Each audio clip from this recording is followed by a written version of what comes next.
رات اسی طرح پہلی رات کے نتیجے میں ہمیں جیل جانا پڑا، چونکہ جیل کا دروگا ہمارا چاہنے والا نکلا، اس نے ہمیں پھر دوبارہ باہر جانے دیا۔ دونوں شہزادوں کو باہر نکالنے کے نتیجے میں اللہ نے مشکور کو جو چیز دیا وہ جام شہادت۔ ابن زیاد نے بلایا، پھٹکارا، ڈانٹا، تم نے کیوں دونوں کو باہر کیا؟ کہا دونوں اہل بیت رسول ہیں، دونوں جنت کے پھول ہیں، دونوں میں خوشبو خاندان بنی ہاشم ہے۔ میں اتنا بڑا گناہ نہیں کر سکتا کہ جس کا کلمہ پڑھوں اسی کے خاندان کو ماروں۔ اسے بھی شہید کروا دیا گیا۔ انا للہ و انا الیہ راجعون۔ وہ تو جنت میں گیا، مگر دونوں بچوں کا پرابلم، سمسیا ختم نہیں ہوئی۔ رات بھر دوڑتے رہے، اب قادسیہ آ جائے، رات بھر دوڑتے رہے، گرتے رہے، اٹھتے رہے، رات بھر۔ اور جب صبح ہوئی کچھ روشنی نظر آئی،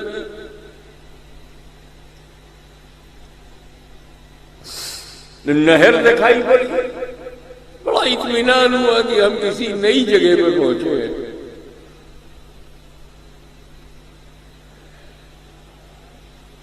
ایک کنیز کی نظر پڑ گئی دونوں شہزادوں پہ،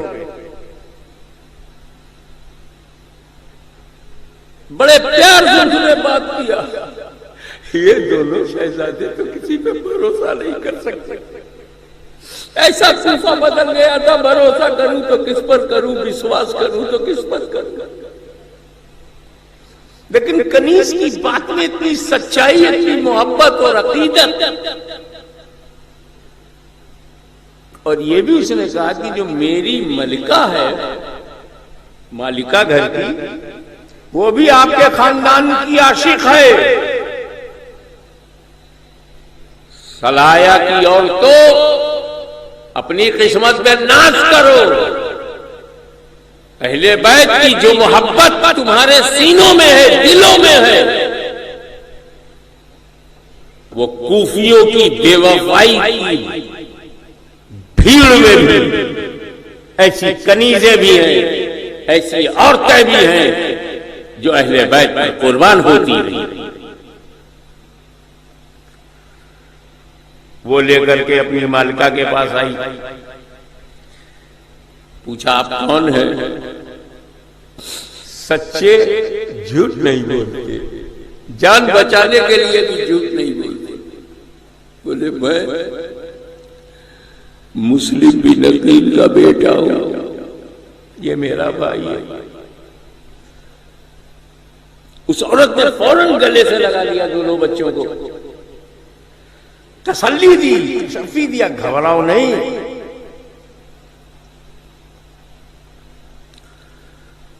ہم تم کو مدینہ منورہ تک پہنچوانے کا انتظام کریں گے۔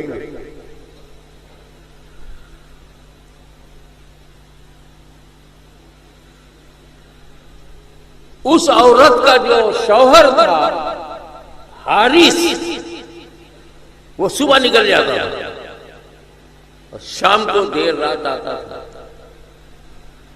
تو کہنے لگا ابن زیاد نے بہت انعام کا اعلان کیا ہے، مسلم کے دونوں بیٹوں کو جو لائے گا اسے مالا مال کر دیا جائے گا۔ میری قسمت اتنی خراب ہے کہ میں دن سے رات تک ڈھونڈتا ہوں، نہیں ملتی۔ اللہ جانے وہ دونوں بچے کہاں، وہ دونوں بچے اسی کے گھر میں۔ اس مالکہ نے کہا بچوں سے تم بولنا مت، میرا شوہر یزیدی حکومت کا افسر بھی ہے اور لالچی بھی ہے۔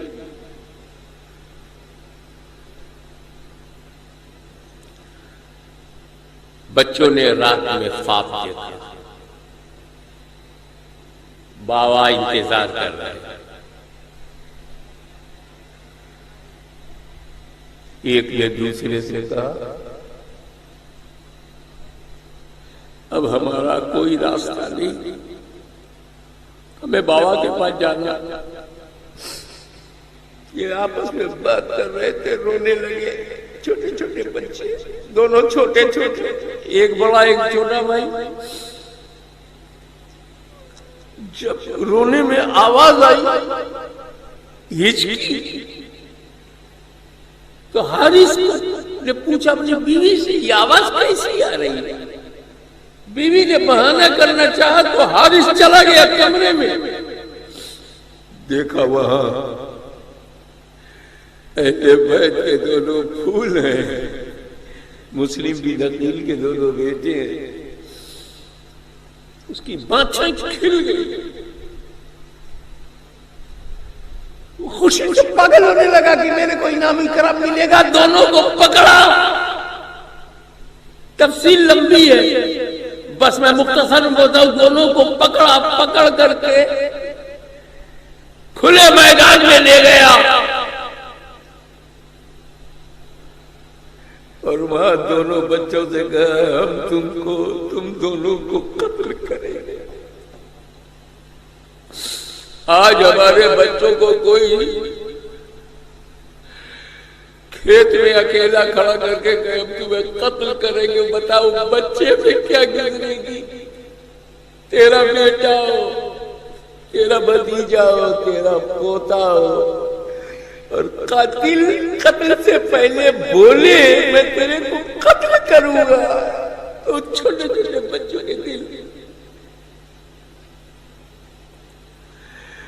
اس نے بڑے سے کہا تم زمین پہ لیٹ جاؤ، میں تمہارا سر کاٹوں گا، تیری گردن پر تلوار چلاؤں گا۔ اس نے بڑے سے کہا تھا کہ جلدی سے چھوٹا لیٹ گیا، اور حارث سے کہا میرے بڑے بھائی کو میرے سامنے مت کاٹو، میں ان کی کٹی ہوئی گردن نہیں دیکھ پاؤں گا، جب خون کا فوارہ جاری ہوگا گردن سے خون بہے گا، میں برداشت نہیں کر پاؤں گا، پہلے مجھ کو کاٹو۔ میں لیٹ گیا، تب تک بڑے بھائی نے چھوٹے سے کہا یہ ابراہیم اور محمد، ان دونوں بچوں پر میرے ماں باپ قربان، میری زندگی کی ساری پراپرٹی قربان۔ ابراہیم محمد سے کہہ رہے نہیں، میں تیری بھی کٹی ہوئی گردن نہیں دیکھ سکتا۔ محمد اپنے بھائی ابراہیم سے کہتے میں آپ کی کٹی ہوئی گردن نہیں دیکھ سکتا۔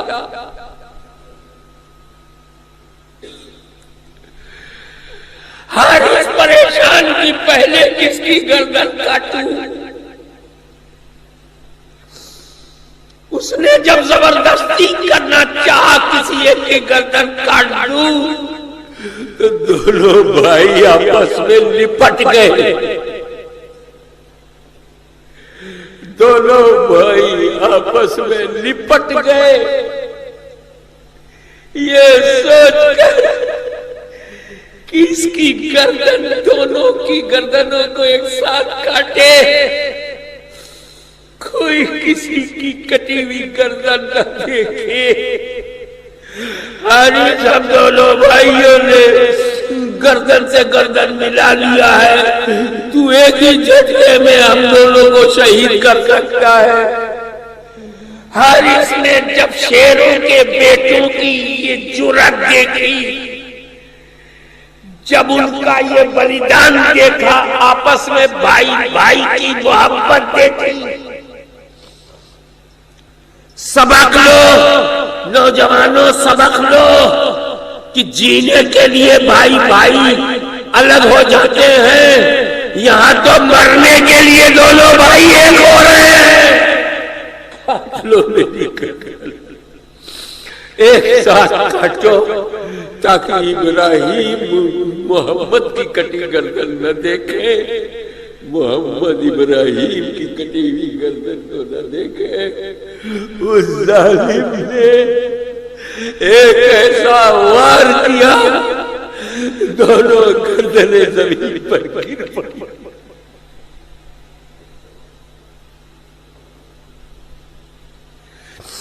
انا للہ و انا الیہ راجعون۔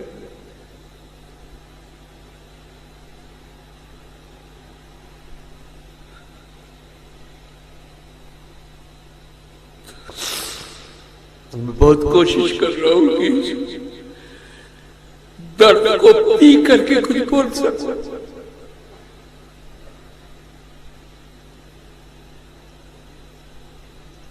بس اسی بات پر بات ختم کرتا ہوں۔ حسینی مشن کے لیے پہلی شہادت پیش کرنے والے کا نام مسلم بن عقیل ہے، اور اسے مکمل کرنے میں ان کے 2 بیٹوں کی شہادت کا حصہ ہے۔ مولا تعالی ہمارے گھروں میں بھی ایسی اولاد دے جو دین کے لیے جیے اور دین کے لیے مرے۔ صلونا علی النبی یا ایھا الذین آمنوا صلوا علیہ وسلموا تسلیما۔ اللهم صل على سيدنا مولانا محمد وعلى آل سيدنا مولانا محمد وبارك وسلم كما تحب وترضى بأن تصلي عليه صلاة وسلاما عليك يا رسول اللہ۔ میں نے کل آپ سے وعدہ کیا تھا کہ قرآن کی ان آیتوں کا امام علی مقام حسین ابن علی سے کیا تعلق ہے، امام علی مقام نے کس طرح سے ان قرآنی آیات کی تفسیر اپنے عمل سے بتائی۔ اور سوال کی وجہ یہ ہے کہ رسول کریم صلی اللہ تعالی علیہ وسلم نے فرمایا کہ میں تم میں 2 بھاری چیزیں چھوڑ رہا ہوں، ایک میری اطاعت، ایک قرآن ہے کتاب اللہ، اور دوسری میری اطاعت ہے میری اہل بیت۔ ترکت فیکم الثقلین، میں تم میں 2 بھاری چیزیں چھوڑ رہا ہوں، کتاب اللہ و اطاعتی اہل بیتی، اپنا پریوار اور اللہ کا کلام۔ اور اس پر گارنٹی لے رہے سرکار کہ تم نے اگر دونوں کو مضبوطی سے پکڑا، دونوں کو، ہرگز ہرگز گمراہ نہیں ہوگے۔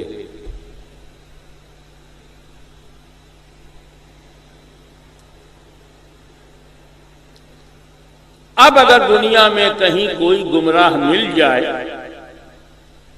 دنیا تو بڑی بات، انڈیا میں مل جائے، وہ بھی بہت بڑا دیش ہے، تمہارے سوراشٹر میں مل جائے گمراہ، تو جھگڑا مت کرنا، سمجھ جانا یا تو اس نے قرآن کو چھوڑا ہے یا اہل بیت سے پنگا لیا۔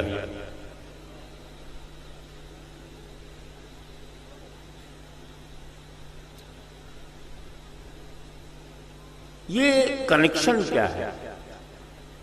کنیکشن یہ ہے کہ قرآن نظریہ ہے، اہل بیت اس کی نظیر، قرآن تھیوری ہے، اہل بیت اس کا پریکٹیکل،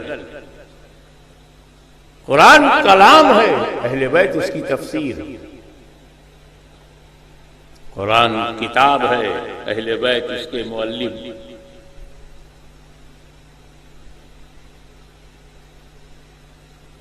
اور اہل بیت ہی کو قرآن کا ساتھی بنایا۔ میرا عقیدہ یہ ہے کہ سارے صحابہ قرآن کے ساتھی ہیں، صدیق اکبر قرآن کے ساتھی، فاروق اعظم قرآن کے ساتھی، عثمان غنی قرآن کے ساتھی، علی مرتضیٰ قرآن کے ساتھی، حضرت سعد ہوں یا سعید ہوں، طلحہ ہوں یا زبیر ہوں، ابو عبیدہ بن جراح ہوں یا عبد الرحمن بن عوف،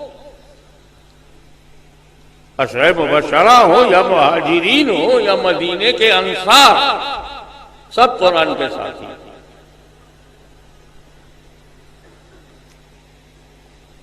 جب تک زندہ رہے قرآن کے ساتھی تھے.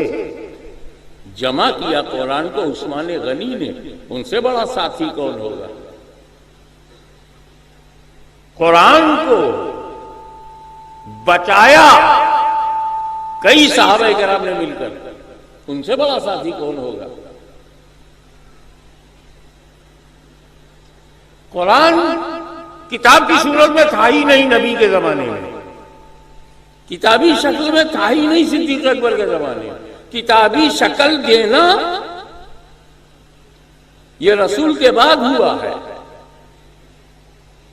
اگر یہ بدعت ہے کہ جو کام رسول کے زمانے میں نہ ہوا وہ بعد میں بدعت ہے، تو عثمان غنی کو میرا سلام. ایسی بدعت میری جان، ایسی بدعت پہ میں قربان جو بچا لے پورا قرآن. لیکن کہا نہیں کہ صحابہ قرآن کے ساتھی. ساتھی تو وہ بنایا جائے جس سے ساتھ نہ چھوٹے. ساتھی اس کو بنایا جائے. اسی لیے رسول پاک کے ساتھیوں میں جبریل نہیں ہے. سدرہ پہ رک گئے، کہاں ساتھ گئے؟ تو جو ساتھ چھٹ جائے تو ساتھی نہیں. ہاں جب تک رہا ساتھی ہے، جب چھٹ گیا تو ساتھ چھٹ گیا. رسول پاک کو معلوم ہے کہ جب تک میں ہوں صحابہ بنیں گے، کلمہ پڑھیں گے، صحابی بنیں گے. اور جب میں دنیا سے چلا جاؤں گا تو صحابی بننا بند ہو جائے گا. کیونکہ صحابی کے لیے ضروری ہے کہ ایمان کے ساتھ رسول کو دیکھے گا نہیں تو صحابی نہیں. اب رسول پہنچ گئے قبر انور میں، دیکھنا بند، صحابی بننا بند. تو جتنے صحابی بنے اب وہ گھٹیں گے، بڑھیں گے نہیں. 50 سال میں آدھے ہو جائیں گے، 100 سال میں 90% صحابی کا انتقال ہو جائے گا. 200 سال کے بعد تو ایک بھی صحابی نہیں ہوگا. تو اب قرآن کا ساتھی اگر انہیں بنا دیا جاتا تو قرآن کا ساتھ 200 برس تک رہتا، پھر قرآن اکیلا ہو جاتا. میرے نبی دور تک دیکھ رہے ہیں، ساتھی اسے بناؤ جس سے ساتھ نہ چھوٹے. دنیا گواہ ہے کہ قرآن کو ساتھی اہل بیت کو بنانے میں حکمت یہ ہے، نہ قرآن قیامت تک ختم ہوگا، نہ اہل بیت قیامت تک ختم ہوں گے. قرآن کسی زمانے میں اکیلا نہیں رہے گا.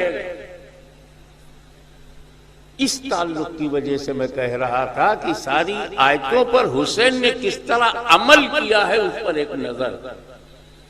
یا ایھا الذین آمنوا استعینوا بالصبر والصلاۃ، اے ایمان والو مدد مانگو تم صبر سے، اور مدد مانگو تم نماز سے. کلیئر کٹ اللہ کا حکم ہے، استعینوا، مدد مانگو. کس سے؟ صبر سے اور نماز سے. بچہ جانتا ہے کہ نہ صبر خدا ہے نہ نماز خدا ہے، تو خدا ہی کہہ رہا ہے غیر خدا سے مدد مانگو. کیونکہ صبر اللہ کو پسند ہے، اس سے مدد مانگو. نماز اللہ کو پسند ہے، اس سے نماز مانگو. تو غوث بھی تو اللہ کو پسند ہے، خواجہ بھی اللہ کو پسند ہے، اولیاء اللہ بھی پسند ہے، ان سے کیوں نہ مانگو؟ استعینوا بالصبر والصلاۃ. یہ آیت کریمہ شروع ہوتی ہے صبر سے. استعینوا، مدد مانگو. کس سے؟ صبر سے. اس کے بعد ہے والصلاۃ.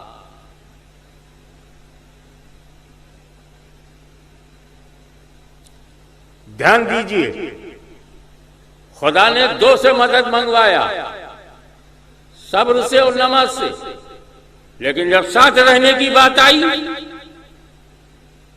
تو کہا ان اللہ مع الصابرین.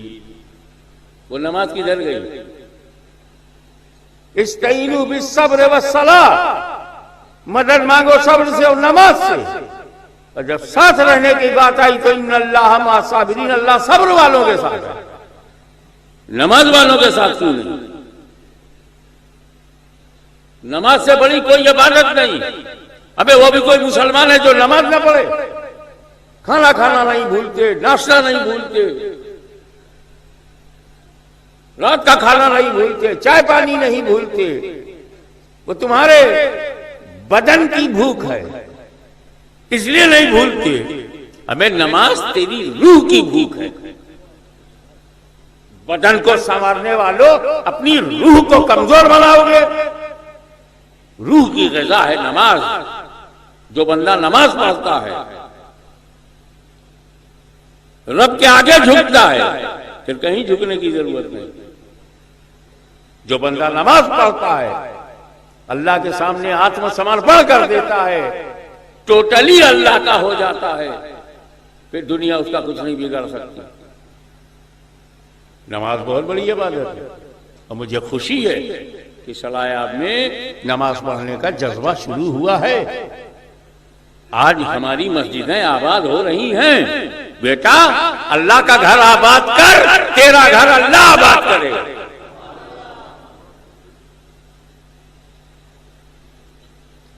لیکن سوال تو پیدا ہوتا ہے کہ جب اس نے یہ کہا تھا استعینوا بالصبر والصلاۃ، تو ساتھ میں یہ کہنا چاہیے تھا ان اللہ مع الصابرین والمصلین.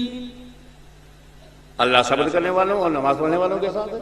نماز پڑھنے والے کے ساتھ نہیں کہا، صبر کرنے والے کے ساتھ کہا. یہی کربلا میں نظر آ رہا ہے. اگر اللہ نے کہا ہوتا کہ میں نماز پڑھنے والوں کے بھی ساتھ ہوں تو نہ جانے کتنی نماز والی جماعتیں ہم کو پریشان کرتی ہیں. اللہ ہمارے ساتھ ہے، اللہ ہمارے ساتھ ہے، کیونکہ ہم نماز پڑھتے ہیں. اور یہاں کی بات چھوڑو، کربلا میں پھر ہم پریشان ہو جاتے کہ اللہ کس کے ساتھ ہے. امام حسین کے خیمے میں بھی نماز ہے اور یزید کے خیمے میں بھی نماز ہے. ادھر بھی نماز ہے، ادھر بھی نماز ہے. ادھر حسین نماز پڑھ رہے ہیں، ادھر ابن سعد پڑھ رہا ہے. ادھر زین العابدین نماز پڑھ رہے ہیں، ادھر شمس الجوشن پڑھ رہا ہے. ادھر علی اکبر اور حضرت قاسم نماز پڑھ رہے ہیں تو وہاں بھی خولی پڑھ رہا ہے. یزیدی میں بھی نماز ہے، حسینیوں میں بھی نماز ہے. اب اللہ نماز پڑھنے والوں کے ساتھ ہے تو پتہ نہیں ان نمازیوں کے ساتھ ہے کہ ان نمازیوں کے. ہم گھپلے میں آ جاتے، جھنجٹ میں آ جاتے، کنفیوز ہو جاتے، سمجھ میں نہیں آتا کہ کربلا میں اللہ کس کے ساتھ ہے. اسی لیے خدا نے یہ نہیں کہا میں نماز پڑھنے والوں کے ساتھ ہوں، فرمایا میں صبر کرنے والوں کے ساتھ ہوں. تو سلایا والوں اگر تمہیں یہ جاننا ہے کہ کربلا میں خدا کس کے ساتھ ہے تو بس اتنا جان لے کہ کربلا کے میدان میں صبر کس کے ساتھ ہے.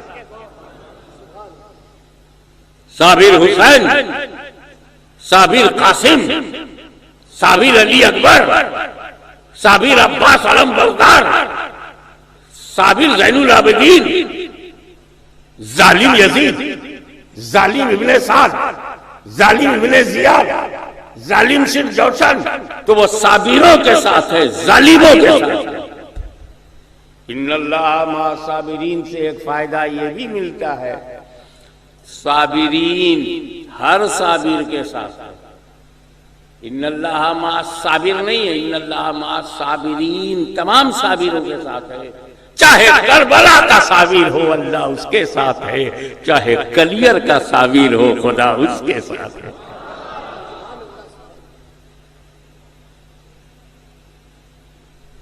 میں لوٹوں گا اس آیت پر، آگے سنیں.